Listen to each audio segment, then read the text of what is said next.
Are you interested in some spicy new deck tech? Well, here's your host, Capital G! And peoples of the world, welcome. It's Capital G bringing you another deck tech. Finally, got a deck tech for Jansen Chaos Crafter. Admittingly, I had other decks I wanted to build first, but then I kind of stumbled upon something cool here. So, wanted to share that with you as well as a complete deck to help you get started on this one. Of course, before we go into the deck tech itself, please like and subscribe if you enjoy what we do here on the channel. We are well over 200 subscribers now, at 207 as of the recording of this video, and I'd like to see that number keep going up. And thank you all for anyone who's recently joined, and hope you're having a blast. Also, be sure to come join our Discord group, Dungeons and Cardboard. Links are in the description below. It is free to join, free to play. It is our LGS away from our LGS, and we've got lots of cool stuff happening. Flesh and Blood, Magic. We've got a group for Elden Ring going on. Lots of D&D as well, actual D&D, not just the Baldur's Gate set here. So be sure to come check out and hang out with us. It's a fun time. So on the topic of Baldur's Gate D&D, Jansen is one of the many new commanders from Battle for Baldur's Gate. So, I'm actually super excited for this set. I really like what we've got here going on for the whole set. But let us focus in on our new Martyr Commandu. Black, white, and red for this 3/3 Gnome Artificer with haste. I like that this has haste, by the way. This is huge. Tap, sack an artifact creature, create 2 treasures. Yes, please. Tap, sacrifice a non-creature artifact, create 2 1/1 construct artifact tokens. Also cool. The magic number here is 2. And here's why. Well, step 1 is, we have a commander. Step 2, we have a card like Liquid Metal Coating, which says tap, target permanent becomes an artifact in addition to its other types until end of turn. So we actually want our commander on the battlefield first, because then we can use the Liquid Metal Coating to turn our commander into an artifact. Now, why would we want to do that? This is why we want to do that. A little card called Clock of Omens. Tap 2 untapped artifacts you control. Untap target artifact. This doesn't care if the artifacts that you're tapping are sick or not, by the way. So because of that, the idea here is that, well, we turn Jansen into a artifact. We activate Jansen, sacrifice something, get 2 tokens. We tap those 2 tokens to untap Jansen. And we can do this as many times as we like. Infinite combo, infinite tokens are the result. Yes, these tokens are tapped, so we can't just hastily swing at them. We do need at least one other card to pay this off and win the game on the spot. Or, if no one has a chance to interact with our board, we combo off and have an infinite-sized army of constructs that we can swing out with the following turn. Ideally, we want to win on the spot, but if we have to wait the full turn and go to combat, we can do that as well. But nonetheless, that is game plan 1. We've got a couple of other ways of winning the game too, which we'll show off as we go through the list. And this is a very quick throw together, by the way. It's highlighting a lot of the cards that are reprinted or new to Baldur's Gate, as well as a few other tricksy things. And you can focus in the deck as you like, as we get these cards in our hands. So let's start with the obvious, the Arcane Signet reprint. And unfortunately my app did not update with all the newest art, so we've got some older art to show off here, but the card still does the thing that we wanted to do, and that is tap for any mana that we care about. The diamonds got reprinted, so let's highlight those. We got Charcoal Diamond that taps for a black. Expedition Map did not get the reprint here, but you'll see why I'm running this. The Fire Diamond. Icor Wellspring, which can draw us a card when this enters the battlefield, and it draws us a card when it hits the graveyard from the battlefield. Liquid Metal Torque, another way of turning our commander into an artifact. It also taps for colorless mana, so it ramps us as well. It's even better. Marble Diamond. Mind Stone, which we can sack off for a card later on. Mycosynth Wellspring, which can go get us a basic. Mystic Forge. So we have 20 artifacts in total here, including the Mystic Forge, so it's probably not that many Actually, it's 22, but nonetheless, we can look at the top card of our library at any time. We can cast it if it's an artifact or a colorless non-land card. And then we can tap, pay a life, exile the top card of our library. Sweet. Just helps us card filter a little bit, maybe even get us some card advantage. Navigation Orb, 3 mana for this artifact. 2 tap, sack. We get to search our library for 2 basic lands or gates. Gates are back, and we've got some new ones that actually make this a fun card to run. Reveal the cards, put them onto the battlefield. Well, we put one onto the battlefield tapped and the other into our hand, so we can get a gate and a basic, for example. Nimble Right Schematic. Enters the battlefield, gives us a construct. Leave. When it goes to the graveyard from the battlefield, gets us another construct. Patriarch's Seal. 3 mana rock, which I know is not the preferred rate, but it's got a pretty cool ability. 1 tap, untap a legendary creature we control. Hey, our commander taps for stuff, so yes, I'll take that. Prized Statue. When this enters the battlefield or is put into the graveyard from the battlefield, create a treasure. Yes, please. Soul Ring because Soul Ring. Thieves Tools. Enters the battlefield, gives us a treasure. Also, equipped creature cannot be blocked as long as its power is 3 or less, so if it turns out we need to chip in for some damage, we can toss this on our commander and do so. Thrawn Forge. That's another way of turning our commander into an artifact creature, or we can, use this to turn our opponent's creatures into artifacts when such a thing would be relevant. Treasure Map. 1 tap, scry 1, put a landmark on this. This, of course, being from Ixalan. So, 1 tap, scry 1, throw a landmark counter. Once there's 3 landmark counters, this flips over into a really cool land called Treasure Cove, which we can, tap for a colorless or tap and sack a treasure to draw a card. When it flips, it gives us 3 treasure tokens. So that's pretty awesome. Definitely a more popular card. We do see this one running around a lot in our format.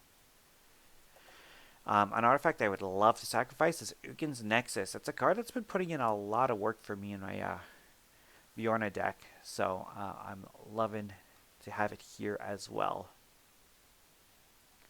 Wayfarer's Bauble gets the reprint in the main set, so that's pretty awesome. I wish it was the new art, but no, we got the classic art on screen, but we've got a brand new printing, so be sure to look out for these in your packs. Moving on to our creatures with the Archivist of Ogma, highlighting some of the new Baldur's Gate cards. This is a great card, by the way. 2 mana for 2/2 with Flash is already really good. Whenever an opponent searches their library, you must gain a life and draw a card. So it could backfire if our opponent has some sort of infinite search mechanism thing going on. But if they don't, we get some card advantage for the low price of 2 mana. I'll take it. Blessed Hippogriff. Target creature gains indestructible if you use the Tears Blessing adventure. So adventures are back, by the way. If you don't know how they work, you may cast the adventure for whatever cost and whatever timing is there. Usually it's an instant or sorcery. If you do, the card gets exiled and you can still cast the creature or permanent portion of it later on. And you have the whole duration of the game, so there's no time pressure on this. So it's pretty awesome there. But again, having Tears Blessing, a 1 white mana way of giving one of our creatures indestructible. Protects our commander from a board wipe, what have you. Yes, please. The Blessed Hippogriff itself is kind of boring. It's a 2/3 flyer for 4 that when it attacks another attacking creature without flying, gains flying. Kind of boring. We don't really see this card a whole lot in our format, this style of card. But the fact that it's attached to a protection spell is what makes this pretty good. Bloodboil Sorcerer. 4 mana, 3/3. When this enters the battlefield, we take the initiative. More on that in a second. Has the activated ability of Crown of Madness. Red and 1, sacrifice an artifact or creature, goad target creature. Goad, of course, being that we can force one of our opponent's creatures to attack another of our opponents if able. Well, must attack if able and must attack a player other than you if able.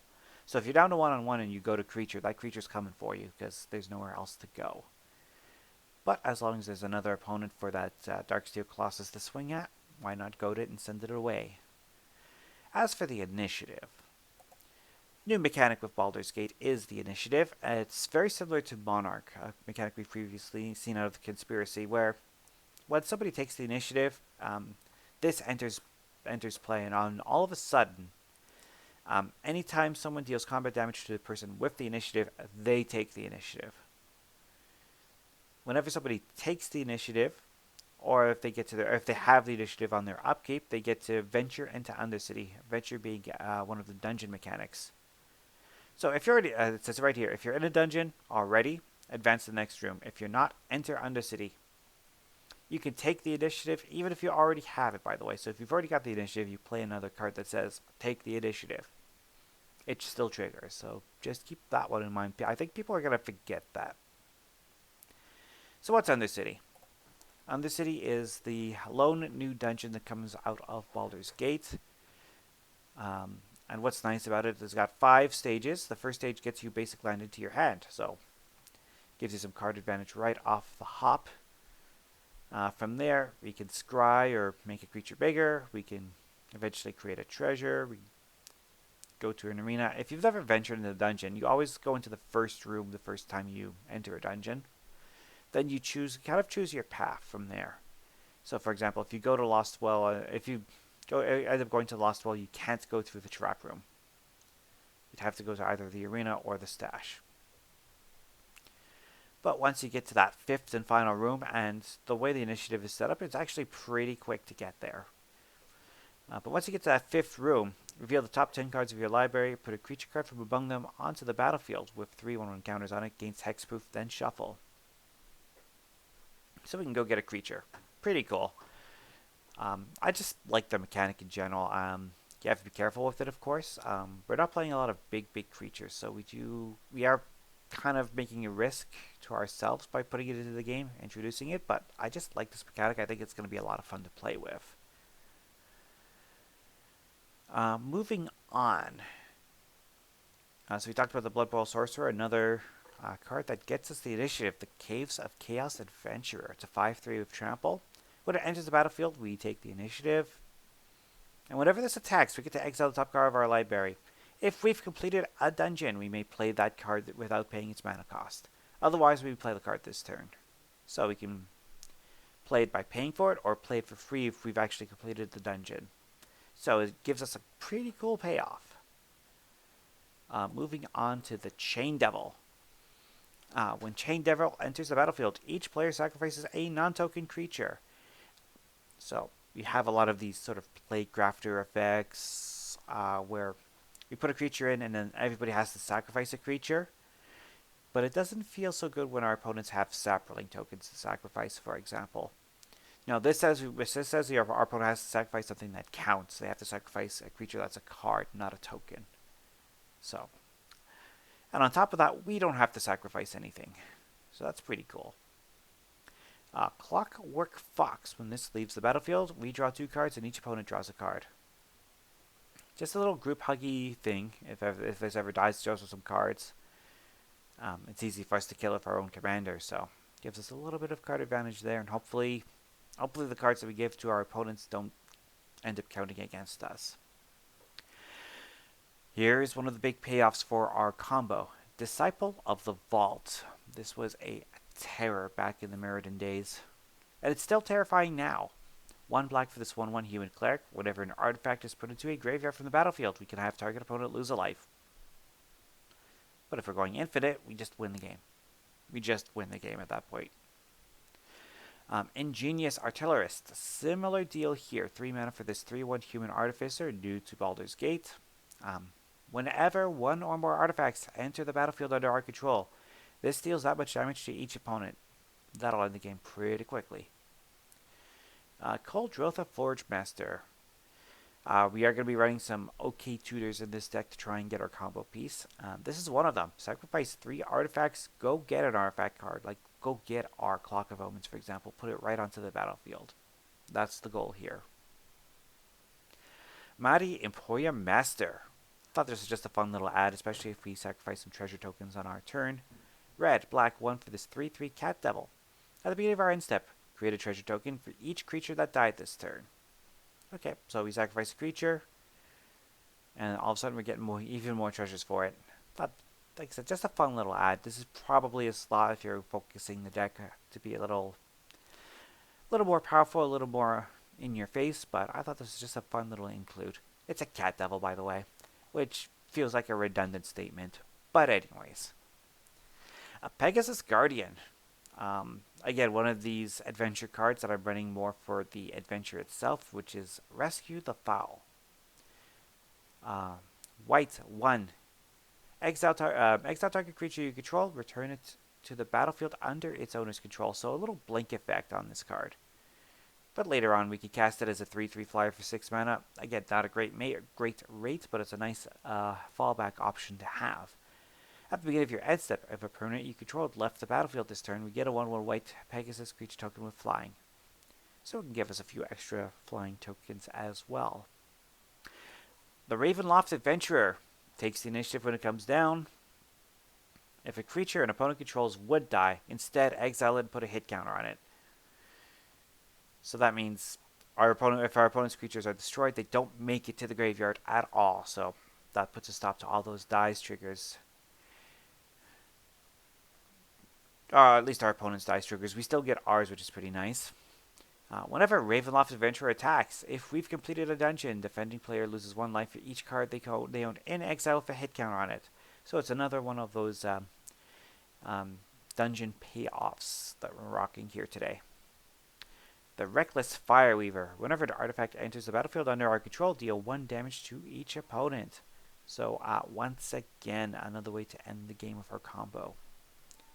Skullport Merchant. When this enters the battlefield, we get to create a treasure token. We can also pay 2 mana, sacrifice another creature or a treasure to draw a card. Yes, please. Vishino Heretic. This just gives us another tool to take advantage of our liquid metal torque effect, shall we say. So for 3 mana, we get a 1/3. It's a red and 1. Tap, destroy target artifact. Deal damage to that artifact's controller equal to the mana value of that card. So we can actually use the liquid metal torque to turn one of our opponent's enchantments or creatures into an artifact. And then the Vishino Heretic can blow them up and deal damage. Warehouse Thief. 4 mana for this 4/2 Tiefling Rogue. 2 tap, sacrifice an artifact or a creature to exile the top card of our library. Until the end of our next turn, we may play that card. Make sure you have enough mana to play said card. But yes, just a great piece of impulse draw here. And the White Plume Adventurer. 3 mana for this 3/3 Orc Cleric. When this enters the battlefield, we take the initiative. And by the way, this is the card with the lowest mana value to take the initiative. Just a heads up on that one. At the beginning of each opponent's upkeep, untap a creature you control. If we've completed a dungeon, untap them all instead. Yes, please. Over to our enchantments with Agents of the Iron Throne. It's a legendary enchantment background, so all of these background enchantments can be paired up with the mono-colored legends in this set, by the way, and be played out of your command zone. Since we're not using one of those commanders today, this is rocking the 99. It's just another way to end the game with our commander. It says, commander creatures you own have. When an artifact or creature you control is put into a graveyard from the battlefield, each opponent loses 1 life. So, the one downside to the backgrounds is that if you're not pairing them with the monocolored commanders in this set, they only ever do anything if your commander's in play. So, it is a little risk that we're taking here, but again, it's a game-ending card for us, so I figured, why not rock it here? Felidar Retreat seems like a really odd choice, and you'll see why it's here shortly. White and 3 for this enchantment. Has landfall. Whenever a land enters the battlefield under control, we get to create a 2/2 white cat beast token, or we can give the whole team a +1/+1 counter and give them vigilance until the end of turn. Seems like a pretty odd ad, but you'll see why. Revel in Riches. This makes perfect sense, by the way, because we have lots of ways of making treasures. If we make it to our upkeep with 10 or more treasures, we win the game. And also, whenever a creature an opponent controls dies, we get to create a colorless treasure artifact token.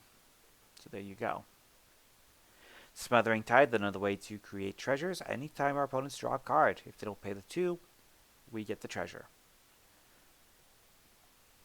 So yeah, Agent of the so Revel in Riches gives us another win condition. Moving on to Instants with Deadly Dispute. As an additional cost to cast the spell, sacrifice an artifact or a creature. Draw 2 cards, create a treasure. Sure. It's especially good if we sacrifice a treasure to create a treasure. Just saying. We're running the pretty good tutors here. You don't have to run the best tutors per se, but I chose to run some better ones here, such as the Enlightened Tutor, which lets us go get an enchantment or artifact, and puts it on top of our library. Final Fortune. Again, an odd ad, but if we combo off and get our infinite tokens, we can...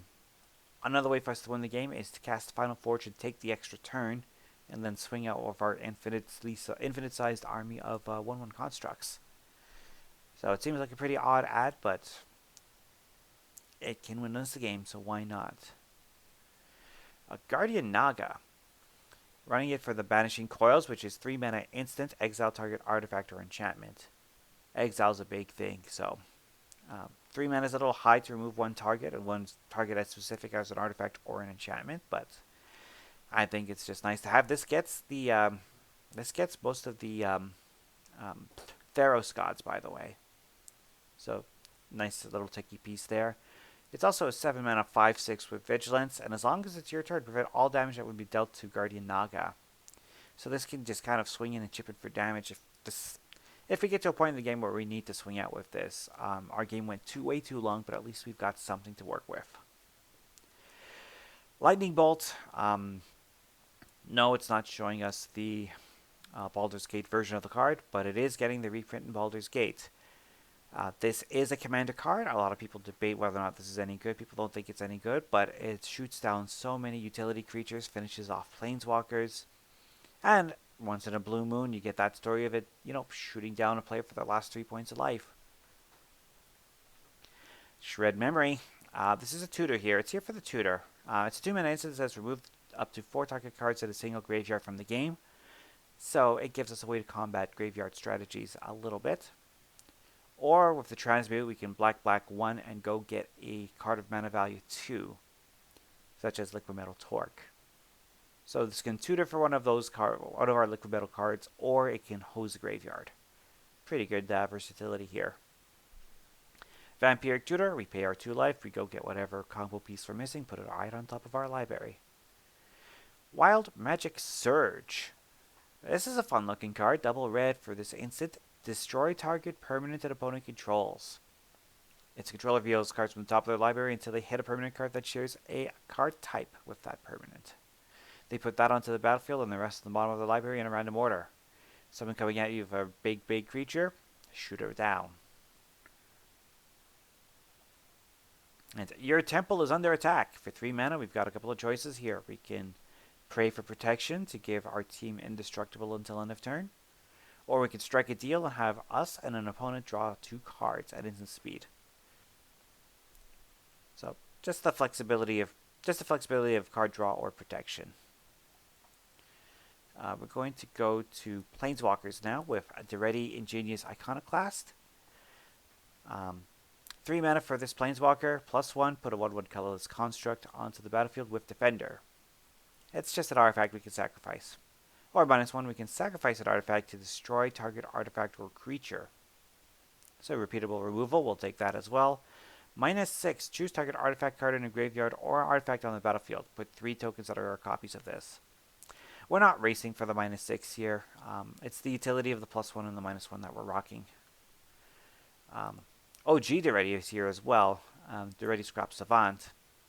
That -2, sacrifice an artifact to get an artifact back from our graveyard to the battlefield is useful. So is that discarding 2 cards and drawing that many cards. People underestimate how much draw you can get from the +2. Especially if this sticks around for more than a turn. You just go nuts. Some sorceries. We want to draw some cards. So Ambition's Cost gets the reprint in Baldur's Gate. We actually have the new art here. So there you go. Draw 3 cards, lose 3 life for 4 mana. Just refill our hand. Blood Money. Great board wipe here if we get to this stage of the game. 7 mana. Destroy all creatures. For each non-token creature destroyed this way, we get a tapped treasure token. So we can't use that mana the turn we receive them, but that's fine. Demonic Tutor, because we're running good tutors. Grim Tutor, because we're running decent tutors to get our combo pieces. Inspired Tinkering. New one for Baldur's Gate. 5 mana for this sorcery. Exile the top 3 cards of our library. Until the end of our next turn, we may play those cards, and it also creates 3 treasures for us. This is cool. It's 5. You have to get to the 5 mana, the initial 5 mana investment. But once we get there, it gets us 3 cards deeper into our deck and gives us lots of time to cast those cards, and it pays us back in some treasures. I mean, this is amazing actually for an uncommon. I like it. Painful Truths, 3 color deck, so it's very easy to draw 3 cards of this by paying 3 different colors of mana. Siphon Mind, each other player discards a card. We draw a card for each card discarded this way. So, depending on the stage of the game, it can be anywhere from 1 to 3 cards. Usually we're casting this fairly early in the game, and we're going to get our 3 cards for the 4 mana with this. Lastly, rocking the Trash for Treasure. Sacrifice an artifact, return an artifact from our graveyard to the battlefield. Yes, please. Proven Powerhouse card. Moving on to our lands. So, we noticed earlier that we were rocking the expedition map. It's time to show you why. And it's not the first time I've played with this card, but I wanted to highlight something. So, Maze's End is actually now a viable card in 3 color decks. Because it can actually win the game in 3 color decks now. So, Maze's End, of course, for those who don't know it, it enters the battlefield tapped. It can tap for a generic mana, but we can pay 3, tap, and return this to our hand to go get a gate, and it comes onto the battlefield. Then if we control 10 or more gates with different names, we win the game. And in a 3 color deck, we have access to up to 11 gates in a 3 color deck now. I'm running exactly 10 in this one, but we have access to as many as 11. And even then, just being able to pull lands from our deck is good. So let's see the gates that we've got. We've got Baldur's Gate, the namesake of the set. It taps for a generic, but we can pay 2, tap, and add X mana of any one color, where X is the number of gates we control. So this is essentially the Cabal coffers for the gate deck. Moving on to the Basilisk Gate. 2, tap, target creature gets XX until end of turn. X is the number of gates we control. We can only do this at sorcery speed, but still pretty good. We've got a whole new cycle of gates where that taps for 1 mana of, well, it taps for a colored mana or another mana that we've chosen when we play the card. So, for example, Black Dragon Gate, it enters the battlefield tapped. We choose a color other than black, and then this can tap for black or whatever other color we've chosen. And so we're running all 3 of these in the deck. We're also running the Guild Gates here to get that number up to 10.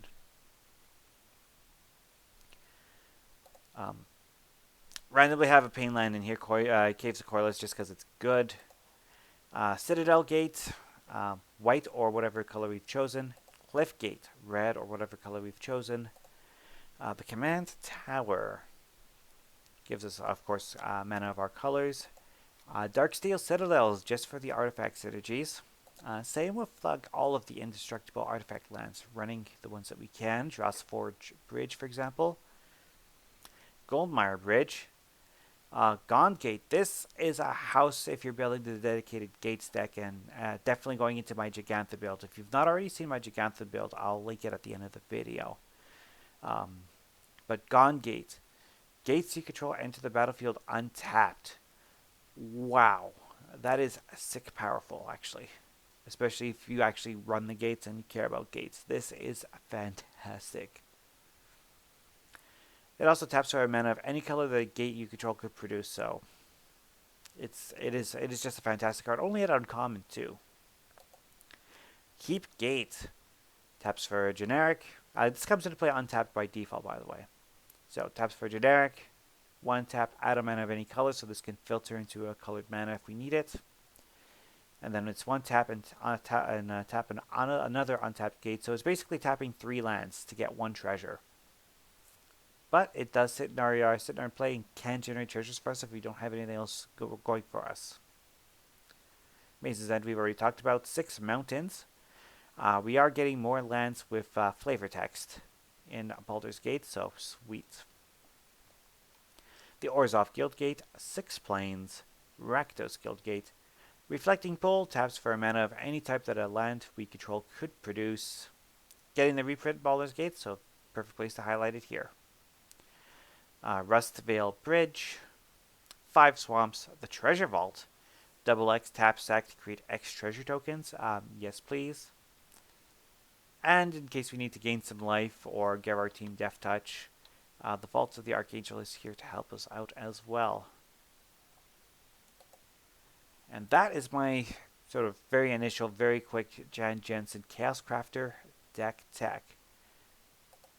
Like I said, very quick draft that I put together this morning. So hope you all enjoy that. I'm going to get this video out straight away, such as the plan. Other videos going forward. Just life's kind of busy at the house, so it's going to be a bit of a trinkle for a while. Hoping to do at least one of these a week, deck tech and or first 10 videos. One thing I'm hoping to do is I'm going to look at the precons and I'll look at the first 10 cards I would add to a precon. So that's coming down the pipe very shortly. Looking at those lists now, just waiting for my app to update with the precon lists because it's being a little stubborn about that. But once that works, I'll do the first 10 series based on the precons. And the precons are, by the way, are pretty killer. We're getting some amazing reprints, and the new cards are pretty sweet too. So I'm a huge fan of this set. I hope you are too. And it's already been a half an hour, so I've got to go. We'll see you all next time. Enjoy your weekend. Bye for now.